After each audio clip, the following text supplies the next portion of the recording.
Oh.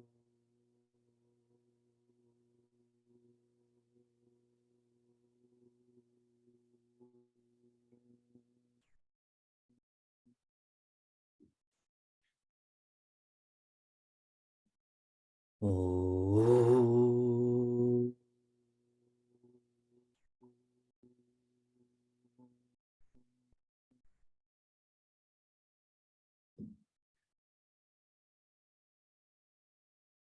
Oh.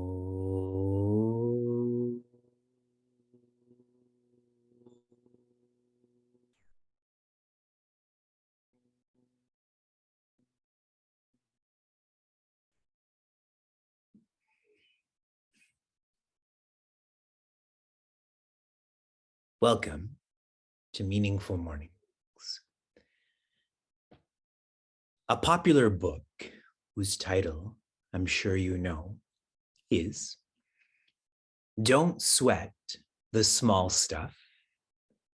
And what's the rest of that title? It's all small stuff. Our workshop is to internalize this messaging. Don't sweat the small stuff, and it's all small stuff, has come from Bhagavad Gita. How so? In chapter 2, a repeated message is, Na tvam shochitum arhasi, which means you don't deserve to be sad. Why? You are vast. In vastness, there is no smallness. I want you to imagine that you're visiting a friend and they live in a new development. Your GPS takes you to that development, but that GPS is not oriented to their home. So you're there, but you're not there. Have you all had this happen to you? So then what do? You call them. Then they go outside and they make a big commotion, and eventually you find yourself in their driveway. This is what's happening in Bhagavad Gita in reference to chapter 3 and chapter 5.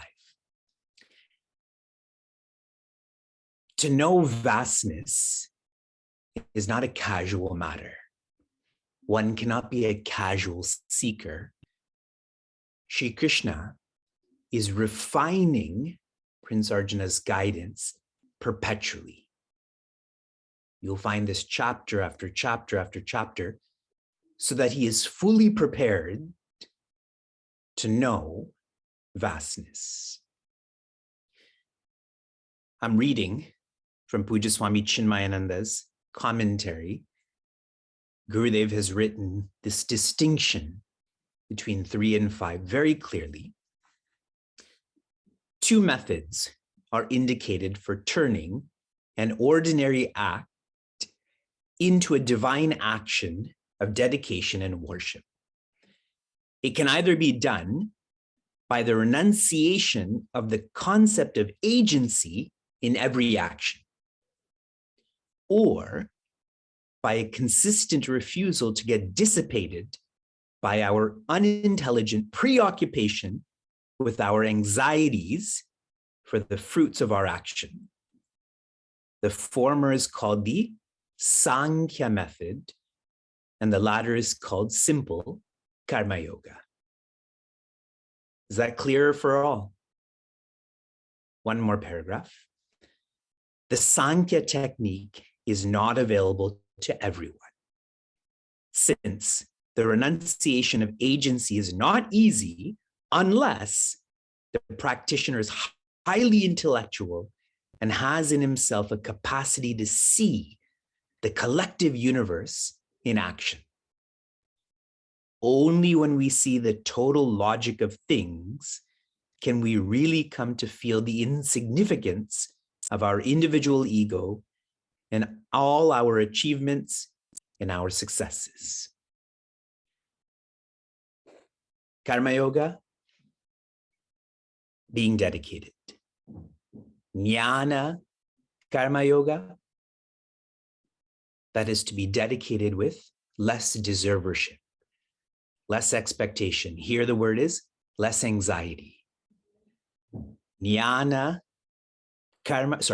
sannyasa yoga, that is chapter 5, less doership, less agency, less ego.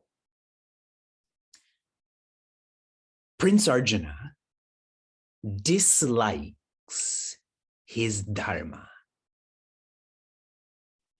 He is finding ways not to follow through with his responsibility, which is why in chapter 3, Shri Krishna prescribed to him karma yoga.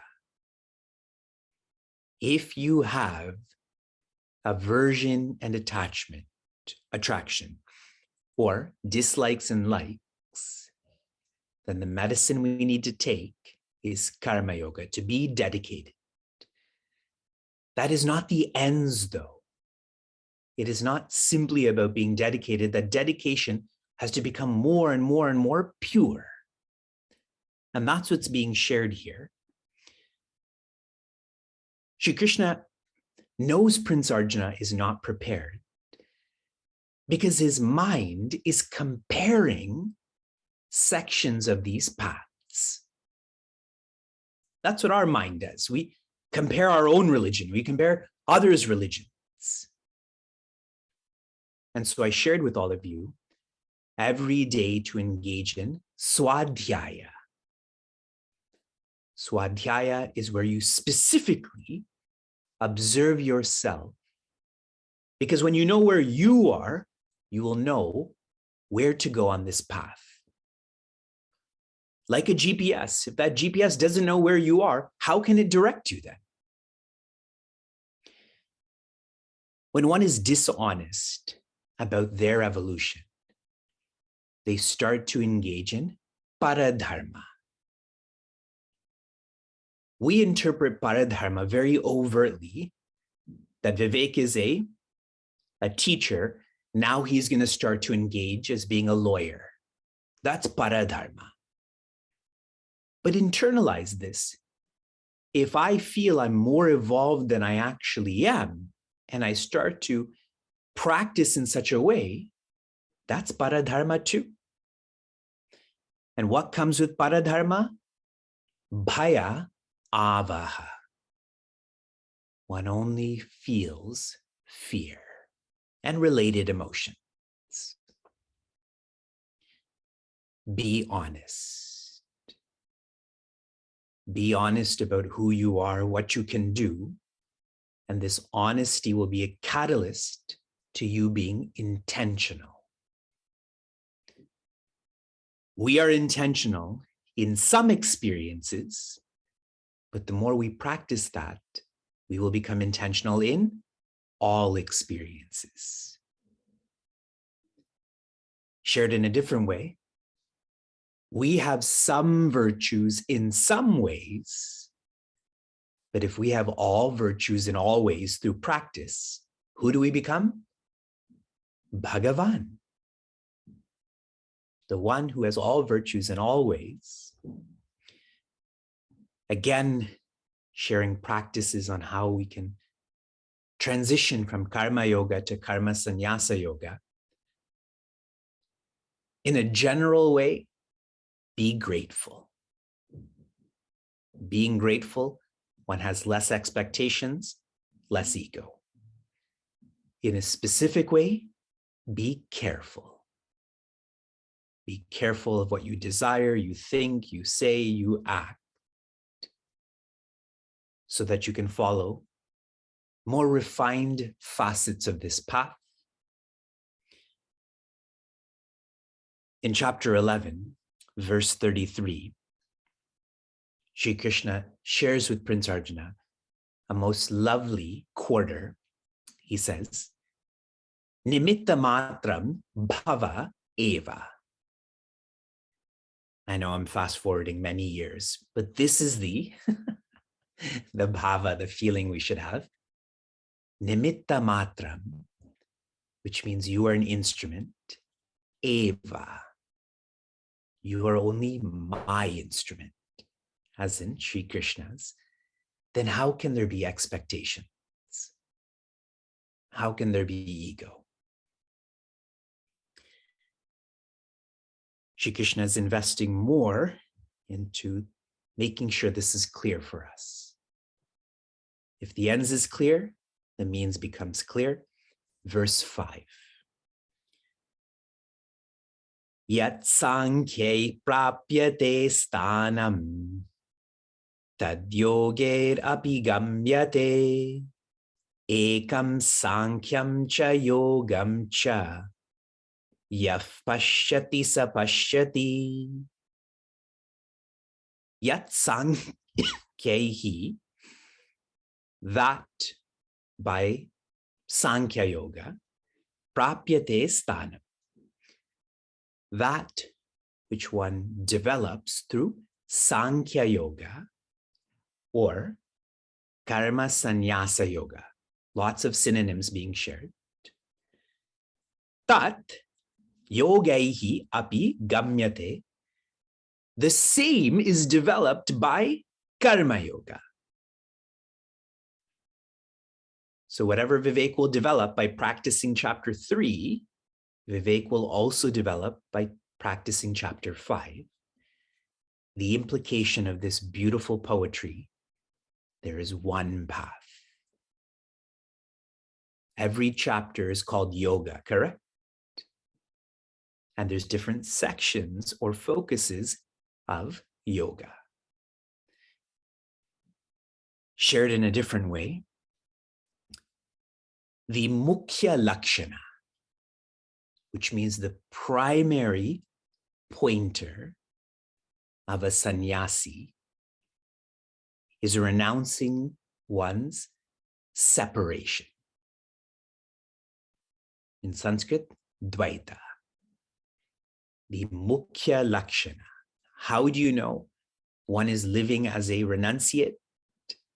Is they're renouncing ego or dvaita. The gauna lakshana, which means the secondary pointer of one who's trying to live as a renunciate, is they have renounced stamping, in Sanskrit, dvandva. Stamping here means labeling, dislikes, likes, etc. Dvandva means opposites, pairs of opposites.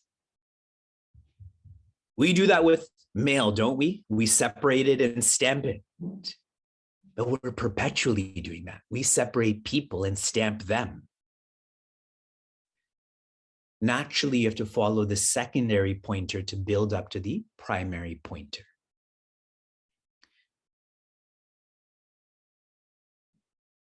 Next quarter, ekam sankyam cha yogam cha.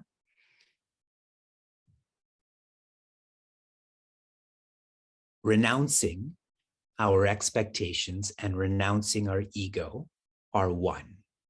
Ekam, one path. Both renouncing expectations and ego is for purity. Both of these sections of the path, both of these practices are for purity. In the context of learning, they're both forms of preparation. One is lighter, one is heavier.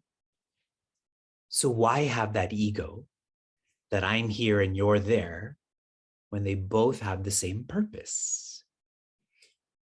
Yaha pashyati sapashyati, only the one who sees this sees this. Imagine we just read the literal translation. Seeing here means you feel this. I see the green light that I'm looking at right now. I feel the ice beneath my feet. It's so clear to me. That's the clarity we should have too, because then we can keep moving. we can keep evolving from our experiences to renouncing that, focusing on our equipments, renouncing that, focusing on our ego, renouncing that. Who are you? Existence. Existence is vastness. All clear. Shri Krishna is investing a lot towards our orientation. Make sure you're participating with him. From inspiration to application.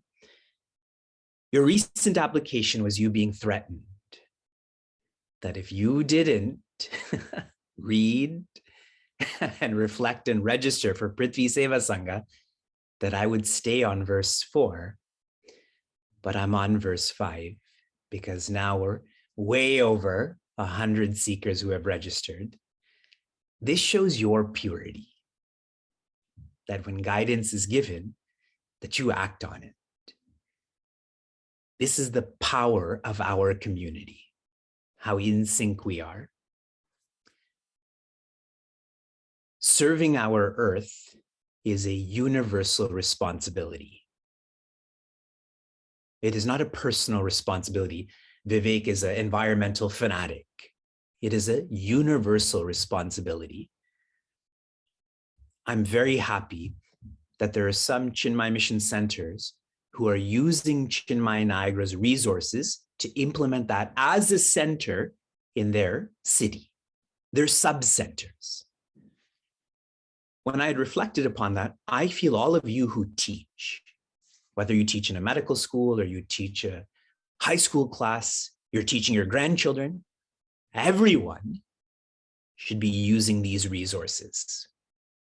This applies to Shuka, who's 2.5. This applies to Vyasa, who's 4.5.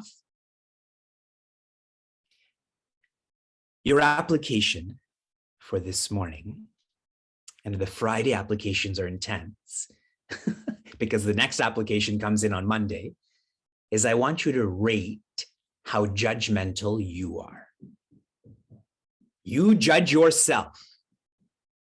1, you are extremely judgmental, which means as I'm sharing this application, you are judging me. 100, you are extremely non-judgmental. So 1 is awful, 100 is awesome. You rate your own judgment. Shanti, Shanti, Shanti. Be safe, be sound, be serene, be happiness.